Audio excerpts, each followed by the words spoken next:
ہماری جوڈیشری بغیر کسی ڈر خوف اور لالچ کے اپنے فرائض سر انجام دے رہی ہے. مجھے خوشی اس بات کی ہے، میں نے 2-3 دن پہلے جب ایک جج صاحب کا اس بارے میں کمپلینٹ دیکھی تو انہوں نے وہ تمام واقعات جو ان کے ساتھ پیش آئے ان کو بیان کرنے کے بعد آخر میں لکھا کہ میں ان میں سے کسی بھی اقدام سے خوفزدہ نہیں ہوں. میں یہ صرف آپ کے نالج میں لانا چاہتا ہوں کہ یہ کچھ ہو رہا ہے ہمارے ساتھ. انہوں نے کہا کہ میں تمام اقدامات کے باوجود چاہے مجھے کسی بھی قسم کی قربانی دینی پڑے، میری ان سے فون سے بھی بات ہے تو انہوں نے کہا کسی بھی قسم کی قربانی دینی پڑے تو میں اس کے لیے تیار ہوں، لیکن میں کسی کے ساتھ ناانصافی نہیں کروں گا.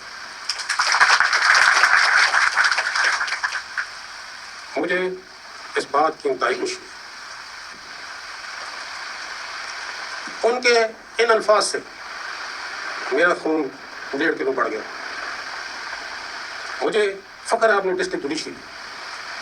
وہ کہہ رہے ہیں میری فون پہ بات ہوئی، جج محمد عباس صاحب کا ذکر کر رہے ہیں، سرگودا ATC والے جج، کہ ان سے میری بات ہوئی. انہوں نے مجھے کہا کہ جو دھمکیاں مل رہی ہیں آپ کے نوٹس میں لا رہا ہوں، لیکن میں کسی سے ناانصافی نہیں کروں گا. اللہ میرا نگہبان ہے، اللہ میرا محافظ ہے. اور chief justice Lahore high court Malik Shahzad Ahmad Khan صاحب کہہ رہے ہیں کہ ان کی بات سن کے اور میرا خون 1.5 کلو بڑھ گیا. بہت بڑی بات ہے، بہت بڑی بات ہے. ایسا اگر چیف جسٹس ہو تو ڈسٹرکٹ جوڈیشری کیوں نہیں کھڑی ہوگی. ججز کھڑا ہونا چاہتے ہیں، انصاف کے مبنی فیصلے دینا چاہتے ہیں، اپنے حلف سے وفا کرنا چاہتے ہیں، لیکن اوپر بیٹھا ہوا پھر چیف جسٹس بھی تو جسٹس ملک شہزاد کی طرح کا چیف جسٹس ہو. باقی بھی ایسے یقیناً کچھ کمپلینٹس آئی ہیں ہمارے پاس. بہت ساری ایسی کمپلینٹس ہیں جو لوگ ریٹرن نہیں کرتے. وہ کہتے ہیں کل ہم سے ثبوت مانگا جائے کہ ان کو اس پر ثابت کرنا مشکل ہوتا ہے. یہ بہت خطرناک بات انہوں نے کی ہے کہ اور بھی کمپلینٹس ہیں لیکن وہ ریٹرن کمپلینٹ نہیں کرتے، کیونکہ وہ کہتے ہیں کل کو ثابت کرنا پڑا تو ہم نہیں کر سکیں گے. وہ کیسے ہوتا ہے؟ وہ ایسے ہوتا ہے کہ کوئی بندہ آیا ان کے پاس اور اس نے آگے کہا کہ یہ معاملہ ہے، تھریٹ کر کے اور چلا جاتا ہے. اب وہ بندہ جو ہے وہ کوئی وکیل ہو سکتا ہے، ان کے مطلب کسی طرح سے بھی ہو سکتا ہے. اب وہ کل کو کیسے ثابت کریں گے کہ اس نے یہ بات کی؟ ریکارڈنگ ان کے پاس تھوڑی ہے. تو وہ کہہ رہے ہیں کہ اور بھی ججز کمپلینٹ کر رہے ہیں کہ عدلیہ میں مداخلت ہو رہی ہے، لیکن وہ ریٹرن نہیں دیتے کہ کل کو وہ ثابت نہیں کر پائیں گے. تو یہ بات قاضی فائز صاحب کا جو بیانی ہے کہ میرے دور میں کچھ نہیں ہو رہا، میرا دور تو زبردست شاندار کمال اور ایسا تو پاکستان کی تاریخ میں دور نہیں آیا، جھوٹ ثابت ہو رہا ہے. خود ان کے جس چیف جسٹس کو انہوں نے ایلیویٹ کیا ہے سپریم کورٹ میں بطور جج، وہ یہ گواہی دے رہے ہیں، وہ یہ بتا رہے ہیں جو اس وقت پوری پنجاب کی عدلیہ کے سربراہ ہیں. اب وہ ایلیویٹ ہو گئے، اب ظاہر ہے انہوں نے حلف اٹھانا ہے، سپریم کورٹ کا جج بننا ہے، لیکن وہ بتا تو گئے ہیں سارا کچھ. لیکن مجھے خوشی اس بات کی ہے کہ ہماری ڈسٹرکٹ جوڈیشری بغیر کسی ڈر خوف اور لالچ کے کسی بلیک میلنگ پہ آئے بغیر اپنے فرائض سر انجام دے رہی ہے. اور آپ یقین رکھیں کہ اللہ تعالیٰ نے آپ کو اس کام کے لیے چوز کیا. جب آپ یہ کام بغیر کسی ڈر خوف اور لالچ کے سر انجام دیں گے اور صرف آسمان والے خدا کا خوف اپنے دل میں رکھیں گے تو یہ بھی یقین ساتھ رکھیں کہ اس آسمان والے خدا کی مدد اور رہنمائی آپ کو حاصل ہوگی. یہ ہو نہیں سکتا. وقتی پریشانیاں ضرور آتی ہیں، لیکن آپ نے لوگوں کی آنکھوں میں آنکھیں ڈال کے ان کو فیس کرنا، ان کی کسی بلیک میلنگ کا شکار نہیں ہونا. خوبصورت بات. آسمان والے خدا سے ڈرنا ہے، زمینی خداؤں سے نہیں ڈرنا، بلیک میل نہیں ہونا، آنکھوں میں آنکھیں ڈال کے ان سے بات کرنی ہے. کسی قسم کی قربانی دینے پڑے اس سے دروغ نہیں کرنا آپ کو، اور یہی اسپرٹ ہونی چاہیے. کوئی قربانی دینی پڑی دیں، یہی جذبہ ہونا چاہیے، یہی اسپرٹ ہونا چاہیے. میں اپنے ڈسٹرکٹ جوڈیشری پہ فخر محسوس کرتا ہوں. مجھے پورا یقین ہے کہ یہ جو اسٹیبلشمنٹ کی انٹرفیئرنس ہے جوڈیشری کی، ایک بہت جلد اس کا اختتام ہوگا. مجھے پورا یقین ہے کہ جوڈیشری میں اسٹیبلشمنٹ کی جو مداخلت ہے اس کا جلد اختتام ہوگا. یہ بات میں اس وجہ سے کر رہا ہوں کہ نہ صرف یہ بات میرے ایمان کا حصہ ہے بلکہ اس میں میرے تجربہ بھی شامل ہے. میں سن 2007 میں اس عظیم راولپنڈی بار کا ممبر تھا. مجھے آپ لوگوں نے ہائی کورٹ بار کا سیکرٹری کا انتخاب پہلے 2004 میں کیا میرا، پھر 2009 میں مجھے صدر بنایا. مجھے اچھی طرح یاد ہے کہ افتخار محمد چودھری صاحب ایک اکیلے انسان تھے جنہوں نے ایک فوجی ڈکٹیٹر کے خلاف اپنے جدوجہد کا آغاز کیا. وہ 13 مارچ سن 2007 کو اکیلے اپنے گھر سے نکلے, ان کے ساتھ بندہ کوئی بھی نہیں تھا, لیکن اللہ تعالیٰ نے ان کی مدد فرمائی. اس وقت مجھے اچھی طرح یاد ہے, لوگوں کی اکثریت یہ کہتی تھی کہ بھائی پاکستان کی یہ ہسٹری ہے کہ یہاں سے ایک دفعہ جج گھر چلا جائے واپس نہیں آتا, آپ کس کام میں پڑے ہوئے.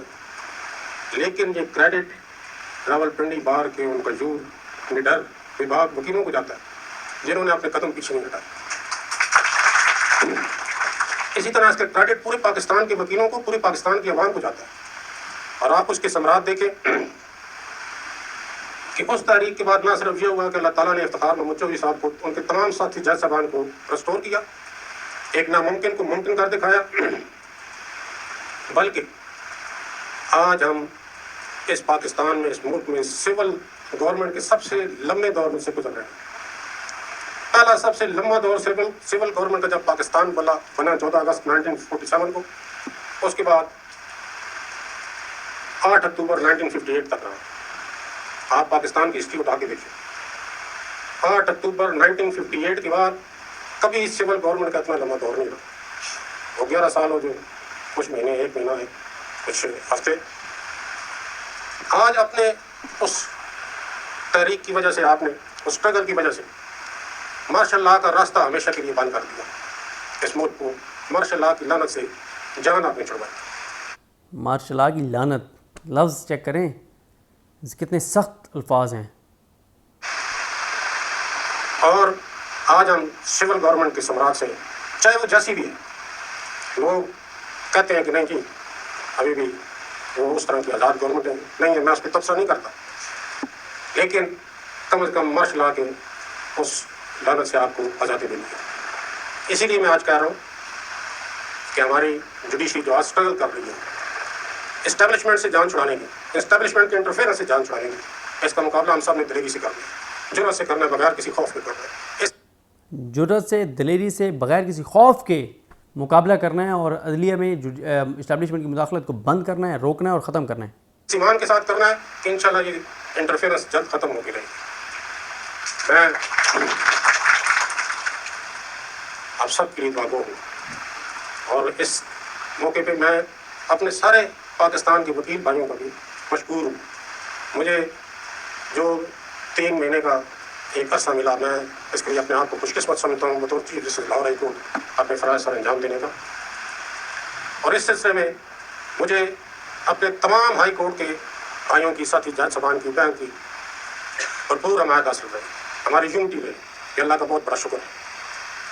اور میں یہ اپنے تمام وکیل بھائی جو پورے پاکستان کے خاص طور پہ پنجاب کے, ان سے بھی گزارش کروں گا کہ اس ملک میں بہتری لانے کے لیے, اس معاشرے میں بہتری لانے کے لیے وہ ہمارے ساتھ کام کریں. اسی طرح ہمارے میڈیا کے لوگ یہاں پہ موجود ہیں, ہمارے پارلیمنٹیرین ہیں, جو سیاستدان ہیں, ان سے میری گزارش ہوگی کہ اس ملک میں بہتری لانے کے لیے اپنا کردار ادا کریں. یہ تمام عہدے ٹیمپریری چیزیں ہوتی ہیں, آنی جانی چیزیں ہوتی ہیں. آج ہم ادھر ہیں, کل نہیں ہوتی, لیکن جتنا وقت اللہ تعالیٰ نے آپ کو دیا اس وقت میں آپ اپنا کردار ادا کریں. اس ملک میں, اس معاشرے میں جس حد تک سمندر میں ایک قطرے کے برابر بھی اگر آپ تبدیلی لے آئیں تو اس کا اجر اللہ تعالیٰ آپ کو دے گا. ہم تو اس میں آپ کو کیا اجر دے سکتے ہیں. تو انہیں معروضات کے ساتھ میں آپ سے اجازت چاہوں گا, اور اس دعا کے ساتھ کہ اللہ تعالیٰ ہم سب کا حامی و ناصر ہے, اللہ تعالیٰ ہم سب کو اپنے ایمان میں رکھے, اور اللہ تعالیٰ ہم سب کو اپنی ہدایت سے, رہنمائی سے روشناس ہو. آپ سب کو بہت شکریہ محفل میں آنے کا. ایک دفعہ پھر آپ سب کو میں مشکور ہوں. بہت بہت مہربانی آپ کی. دیکھیں کتنی زبردست سپیچ کی. یہ وہ سپیچ ہے جو چیف جسٹس پاکستان کو کرنی چاہیے, یہ وہ بات ہے جو چیف جسٹس پاکستان کو کرنی چاہیے, یہ وہ ذمہ داری ہے جو چیف جسٹس پاکستان کی ہے. لیکن بات کون کر رہا ہے؟ ملک شہزاد احمد خان, اور یہ آ رہے ہیں سپریم کورٹ میں. ابھی سے انہوں نے بتا دیا ہے کہ میں اس راستے پہ نہیں چلوں گا جس پہ قاضی فائز صاحب چل رہے ہیں. وہ یہ نہیں کہہ رہے کہ کوئی مداخلت نہیں ہو رہی, وہ تو سب سے بڑی گواہی دے رہے ہیں کہ عدلیہ کے اندر اس وقت سب سے زیادہ مداخلت ہو رہی ہے, اور اس کو ختم کرنا ہے, اور یہ ختم ہوگی. دعا گو بھی وہ ہیں, جذبات کا بھی اظہار کر رہے ہیں, کمٹمنٹ کا بھی اظہار کر رہے ہیں, ججز کو میسیج بھی دے رہے ہیں, اور وہ تو اپنے عزائم بتا رہے ہیں. تو یہ بڑا واضح حکومت کے لیے بری خبر ہے کہ ایک جج نے تو بتا دیا. اب 2 اور ججز کو دیکھنا ہوگا, شاید بلال صاحب کو جو لاہور ہائی کورٹ سے آ رہے ہیں, اور ساتھ justice Aqeel Abbasi, chief justice Aqeel Abbasi صاحب جو سندھ ہائی کورٹ کے ہیں. ویسے عقیل عباسی صاحب کے حوالے سے بھی میری اطلاع یہ ہے کہ وہ بھی ایک آزاد جج ہیں, اپنے حلف پہ چلنے والے ہیں, لیکن ظاہر ہے جب آئیں گے اور فیصلے کریں گے تو پتہ چلے گا. مجھے اپنی دعا میں یاد رکھیں. الگ نہیں, ہم سب کا حامی ناصر ہوں. اللہ حافظ.